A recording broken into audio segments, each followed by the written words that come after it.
Hello, here's Fernanda Paiva, Hitchhiking Stars, and bringing you some insights about the lunations.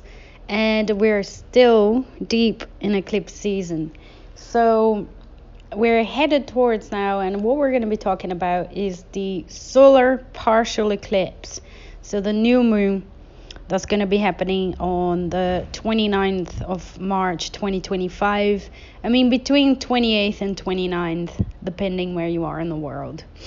So this solar partial eclipse, or this new moon, will be happening at 9 degrees Aries. So 9 degrees Aries. And there are a few things, as usual, that I want to discuss here, that I want to call your attention to and bring some or foster some reflection. So as usual, we're going to have a look at the birth chart of this eclipse, or the astrological map here that I have right in front of me. So some of the aspects, the planetary aspects, what they might be telling us about this new moon, this new cycle, but also the Sabian symbol as usual as well. So there's an insightful imagery here that I want to share with you.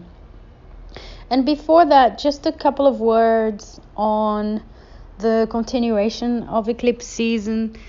You know, we have eclipse season every year, twice a year. There's always,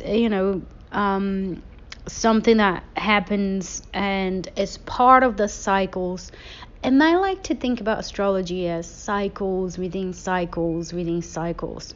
So really looking at these planetary movements as part of a larger cycle, as we would look at the seasons throughout the year, rather than resenting and being scared of them, right? So this is one of the things that I always notice about eclipse season and how eclipse season is talked about. So fear not, but obviously we have lunations every month, but we don't have eclipses every month. So there is something special here about the energy available to us with this eclipse season. So new moon is always about a new beginning. It's always about the start of a cycle. Now, a new moon eclipse will kind of double down on that. There will be an even more powerful new beginning, potentially. Obviously, again, if you remember from before, there are a few different layers of experience connected to eclipses. And if this new moon solar eclipse is falling somewhere very personal for you in your birth chart, so it is maybe on your ascendant, maybe on your midheaven, maybe on your natal Venus or your natal moon, then that's going to be a very powerful new beginning. That's going to be very, very personal for you, and you're probably going to be noticing that more than the general person. So new moons, new beginnings. New moon eclipses, even more powerful new beginnings. And eclipse season also has a tendency to clear out what does not serve us anymore, to really do a big clearing and remove things that do not make sense. And as I said, that doesn't really serve us anymore, even if we are still attached to these things. So in that way, there can be a challenge around eclipse season, because we're forced to let go of something that we don't particularly want to let go. So as I was saying before, and as I always say with the lunations in general, is a wonderful time to pay attention to whatever happens as a pointer to the deeper processes that we're already going through, the things that we're already striving towards or that we're working towards. And see that as a hint, even if it's what you need rather than what you want. So really pay attention to any events, any people, or any particular situations that are happening around you during this new moon eclipse.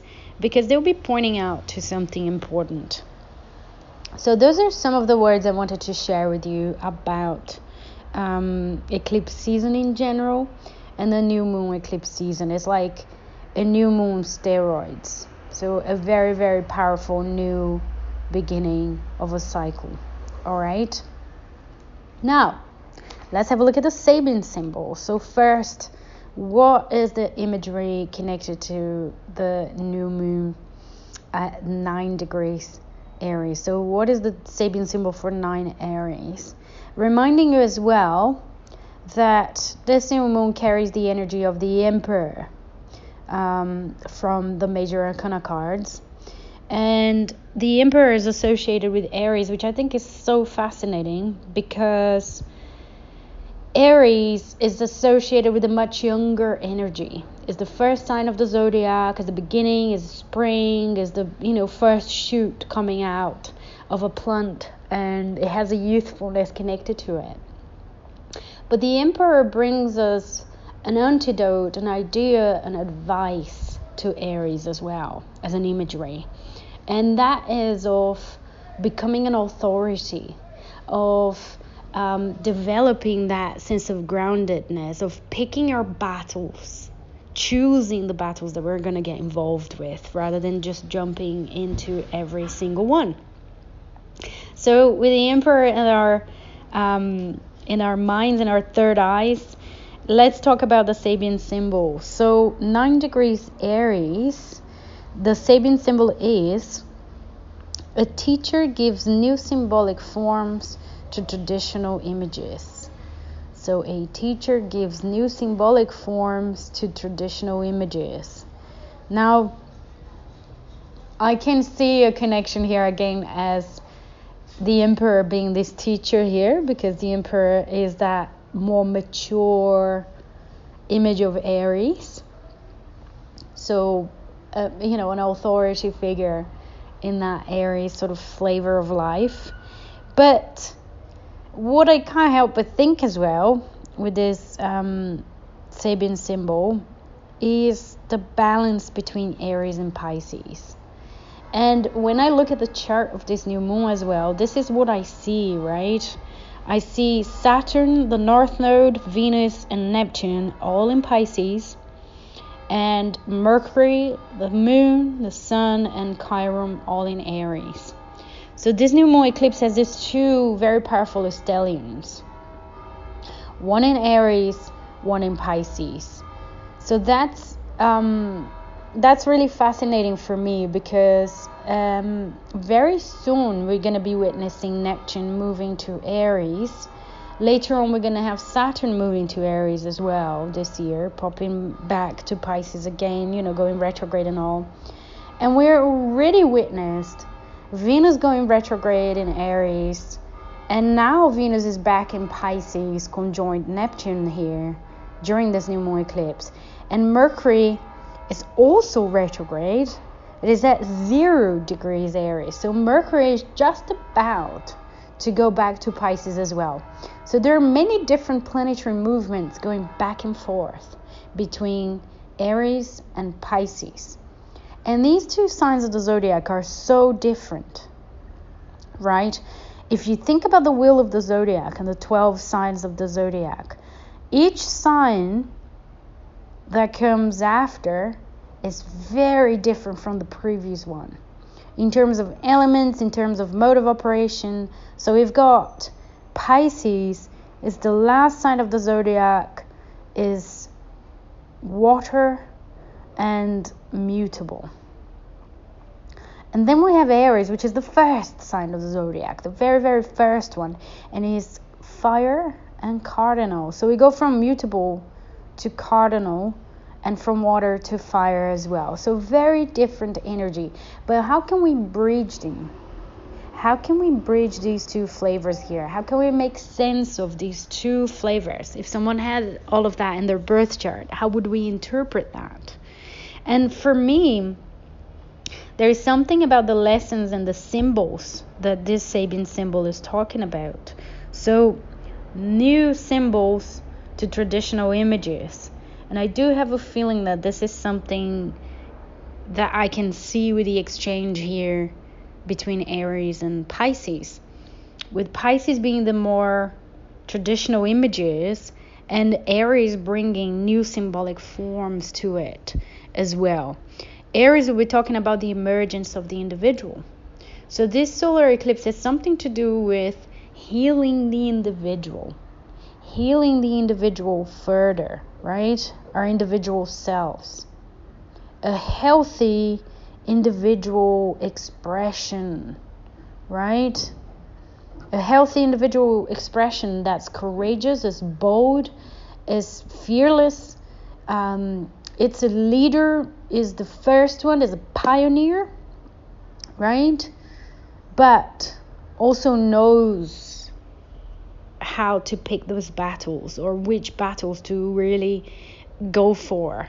It has that ability. And I think the Pisces energy here is talking about that very tradition, that very connection, the source that we come from, right? We're emerging as individuals, but we are all coming from the same place. We're all made of the same material. So some of the questions here for Aries Pisces combinations is, how can I best manifest the sources, my unique role here, aligned with the source, aligned with the spirit world, so I do not just get merged and forget about my individual manifestation in this dimension, in this world, in this life, right? How can I express myself as a pioneer, as an individual, courageously, but still aligned with the spirit world, still aligned with spirituality, still having the idea that I'm here to manifest higher service, or to offer higher service, right? That's my role within the collective, Pisces, my role within the spirit world, Pisces, but is very unique and individual, Aries. So how do I embrace that courage? How do I embrace that sense of separation? It's still remembering that I'm part of something larger. So it's a very interesting combination here. And this new moon is giving us that chance, that opportunity to set intentions for healing that. All of these questions, healing our connection to the source, our connection to spirituality, but also our unique individuality and who we are as separate beings. Who am I when I'm alone? What really makes me tick, right? And this continues within the aspects of the chart, which is what I was going to talk about here as well. So we have Venus conjoined Neptune. So Venus at 28 degrees, Neptune at 29 degrees Pisces, the North Node at 27. So we've got this big sort of triple conjunction here between the North Node, Venus, and Neptune. So there is a lot of emphasis here on compassion, on the sense of interconnection, and that awareness and beauty as well. So manifesting something aligned with beauty could be wonderful for this Venus-Neptune here. But Mercury is also conjoined Neptune, and Mercury is at 0 degrees Aries. So again, we have that Aries-Pisces flavor connection. So our minds, our psyche will also be very much attuned to that. So those are some of the reflections that we can do, right? Me versus the collective. Me within the collective. What is my role? What did I sign up to do? And am I taking that step? Am I being courageous to play that role that I'm supposed to be playing here, right? Now, we also have a very interesting mutual reception here. So 2 planets in a powerful relationship. So the moon is in Aries, which is ruled by Mars. Mars is in Cancer, which is ruled by the moon. So they are a pair here. Mars is an important planet because rules this new moon, is in trine to Saturn. So continuing that healing process the healing of our ability to assert ourselves, to take action as well. And Mars during this new moon is also in square to Chiron. So Mars is at 22 Cancer and Chiron is at 22 Aries. So that's a very, very exact square. And I really feel that this also does talk about, as a square between fire and water. Again, the idea of fire and water. How can we embrace the water, carry the water with us, and be caring and courageous and fiery and take action and say no, right? How can we say no and be caring at the same time? So those are some of the reflections here and the questions for this new moon eclipse. I hope this is helpful and inspiring. I'm wishing you a wonderful and beautiful new cycle, a powerful and empowering new moon eclipse. And take care, and I'll be speaking to you all soon. So bye bye.